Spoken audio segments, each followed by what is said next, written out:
senhoras e senhores, eu me chamo William, essa é a mentoria de Direito Civil 1, sejam todos muito bem-vindos, é um prazer estar aqui com todos.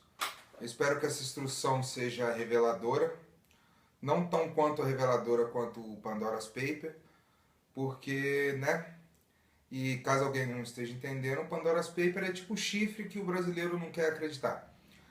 Ele olha assim, o liberal fala, não, ele não fez isso, ele não tem coragem para isso, ele não fez isso. Ah, ele fez. Há indícios, né? Há indícios, fortes indícios. E a gente vai estar falando aqui hoje uma piada ruim, talvez questionável, com certeza. Útil para a nossa matéria? Sim. Sabe por quê? Por incrível que pareça, o direito é uma ciência do homem. E como encargo de ciência do homem, ela está correlacionada à política, ela está correlacionada à economia, ela está correlacionada a esse ambiente da sociedade que é dito por vários fatores, que não só a lei escrita. Como foi sintetizado pelo grande Miguel Reale, o direito é um fato, um valor e uma norma. Então, a todos os momentos surgem fatos novos, esses fatos vão ser valorados, a sociedade vai entendê-los dentro da sua moral como positivo ou negativo, e a partir daí você vai criar uma lei que vai regulamentar esses fatos. Mas nós não estamos aqui hoje para falar de teoria tricotômica, nós estamos aqui hoje para falar sobre obrigações.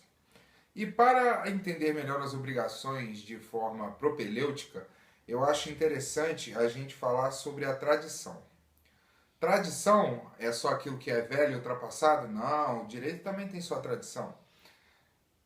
E ela é um mecanismo, não é só aquela questão, a tradição, não, é um mecanismo mesmo. E vai ser esse mecanismo que a gente vai estar tentando entender aqui hoje.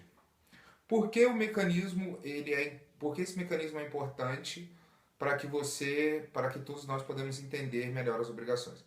Lembra que eu falei em outro momento que quando você fala de obrigações, você fala de algo físico, de algo econômico, de um bem, de um produto, de um valor. Então, antes de entrar nas obrigações, que são a obrigação de dar, fazer ou não fazer, você com essa compreensão de que essas obrigações têm valor econômico e a tradição é quando se confirma essas obrigações, é o final do processo, você compreende as obrigações em si. A primeira coisa que é interessante para a gente compreender é a pretensão do direito e o direito adquirido. São coisas diferentes. Quando você tem uma pretensão de direito, você ainda não é possuidor daquele direito, mas se você cumprir determinadas regras, você será possuidor desse direito. Um exemplo clássico disso é a carteira de motorista. Você tem a pretensão de adquirir aquele direito de poder dirigir legalmente no Brasil. Porém, se você não passar pela autoescola, se você não passar por todo esse martírio e purgatório, que culmina em você adquirir a carteira, você não terá. Diferente do direito adquirido. O direito adquirido é aquele direito que você já tem. A partir do momento que você passa todo esse processo, todo esse calvário, você adquire o direito de poder andar com um veículo no território brasileiro. E por que é importante entender isso para se entender a tradição? Por quê? A tradição ela é o ponto em que o direito se materializa. O direito das obrigações ele deixa de ser uma expectativa de direito e passa a ser um direito real. A tradição é a hora boa, é a hora que faz o Pix, é a hora do dinheiro, é a hora do legal, é a hora do toma lá da cá, entendeu? É o momento em que você, como vendedor, repassa o bem e você, como comprador, adquire o bem e paga por ele. Capitalismo, that's how it works. Então, assim, é importante entender essa tradição porque a gente vai entender como você tem a concretização do processo das obrigações. Outra parte também interessante para a gente ver isso é fazer uma diferenciação, já entrando um pouco na teoria dos contratos, é você fazer uma diferenciação entre o contrato francês e o contrato brasileiro. Ele é interessante que ele destoa bastante, um exemplo muito comum nos livros, é que assim, o contrato na França, ele gera um direito adquirido per si. Ele não gera uma expectativa de direito. O contrato no Brasil, ele gera uma expectativa de direito, ele gera uma obrigação. Essa obrigação tem a sua segurança jurídica, tem a sua defesa, tem a sua capacidade, mas ela não é direito adquirido até em que se torne a tradição. Por isso, hoje nós vamos falar da tradição. A tradição, pensemos assim, né, de forma bem generalista, tá? Você tem duas formas de ver os bens móveis. Os bens, em geral, né? Perdão. Você tem o bem móvel e o bem imóvel. O bem móvel é tudo aquilo que levamos, que possamos portar conosco. É joia, celular, carteira, dinheiro, carro. O bem imóvel seria uma casa, um apartamento, um lote, entendeu? É algo que não possui mobilidade, não pode ser movido sem que haja perda ou deterioração do bem. Então, quando você está falando da tradição da transferência do bem móvel, você está falando do domínio. O que é isso? Domínio é quem possui a coisa. Então, por exemplo, quando alguém está com o celular, você tem domínio sobre o celular. Você tem a propriedade também.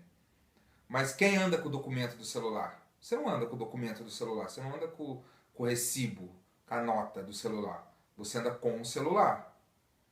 Percebe? Então, assim, você exerce o domínio sobre aquilo.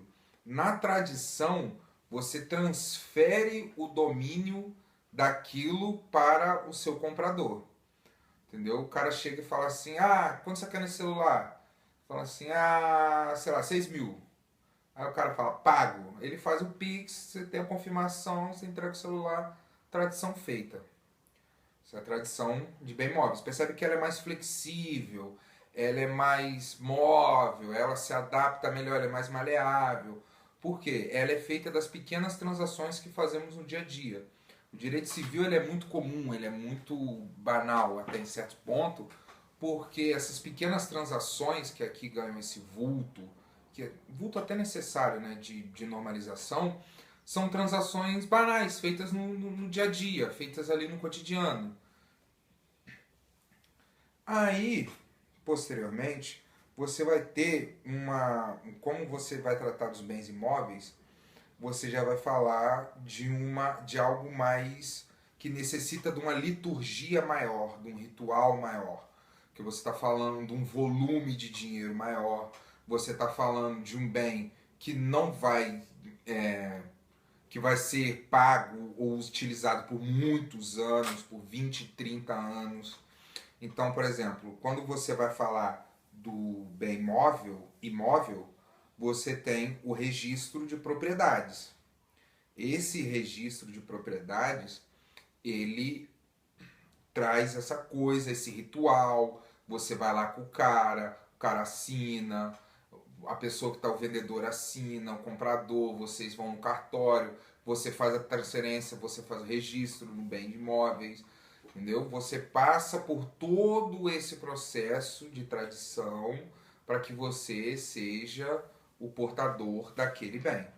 Existem algumas tradições, né? Existe, por exemplo, a tradição real, que é a tradição exatamente essa mais simples que eu falei do dia a dia. Toma dinheiro, me dá o produto, ou toma dinheiro, o serviço, essa transação comum. Existe a tradição simbólica. O que é a tradição simbólica? Por exemplo, quando você vai comprar um carro, o cara te entrega a chave do carro. A chave do carro, materialmente falando, ela é só uma chave, mas ela simboliza um carro, entendeu? Aquela coisa que está carregada de simbolismo, aquela coisa que significa algo, por exemplo, quando você vai pedir a mão de alguém em casamento, entendeu? Você está pedindo você não vai casar só com a mão da pessoa, você vai casar com a pessoa. Porém, aquele ato de pedir a mão ele simboliza uma tradição, e essa é basicamente a tradição simbólica. E existe a tradição ficta. O que é a tradição ficta?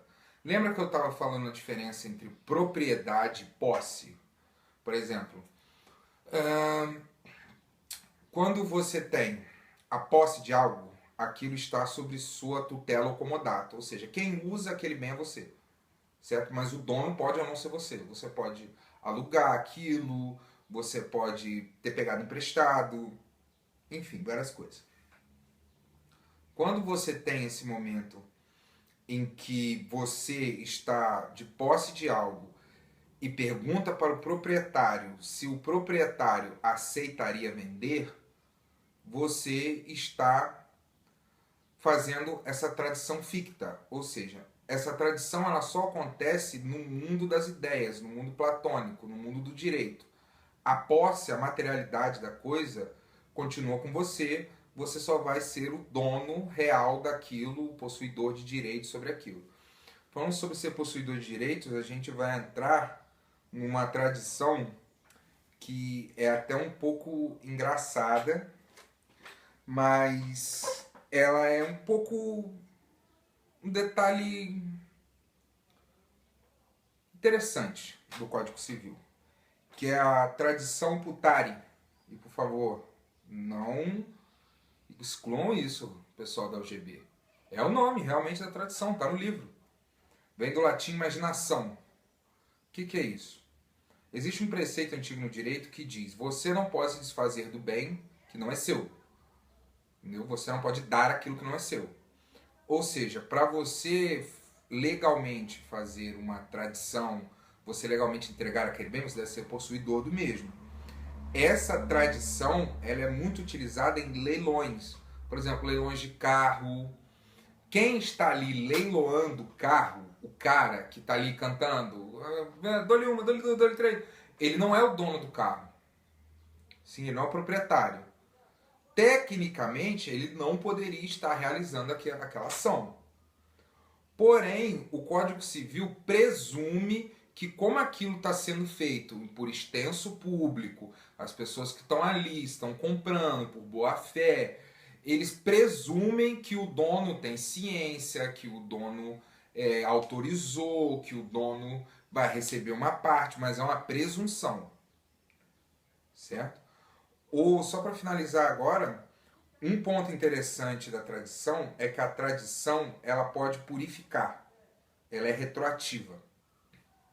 Lembra que eu falei que você não pode dar aquilo que não é seu? Se você está com comodato, se você tem algo emprestado de alguém e doa aquilo, ou empresta aquilo, ou faz outro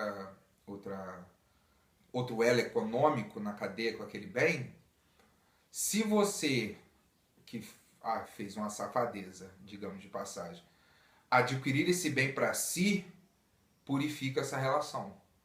Ou seja, a tradição que outrora não poderia ter acontecido, era uma tradição legal, passa-se a tornar legal.